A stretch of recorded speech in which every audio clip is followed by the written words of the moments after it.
ഓം പരാശക്തി നമ. പാതിരാത്രി ആശ്രമത്തിൽ മണൽ വാരുന്ന പണി തകൃതിയായി നടക്കുകയാണ്. വിദേശികളായ 2 യുവസാധകർ മണൽ കൂരുന്നു, കുട്ടയിലാക്കുന്നു.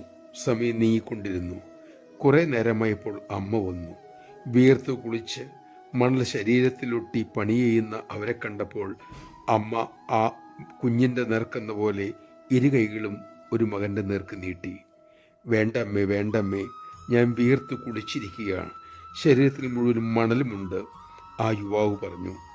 എതിർപ്പുകൾ അവഗണിച്ച് അമ്മ ആ മകനെ ആശ്വസിച്ചു. ചെവിയിൽ മാ മാ മാ എന്ന് ജപിച്ചുകൊണ്ടേയിരുന്നു. തൃക്കരങ്ങൾ ആ മകൻ്റെ ശിരസിലെ മണൽ തട്ടിക്കളഞ്ഞു.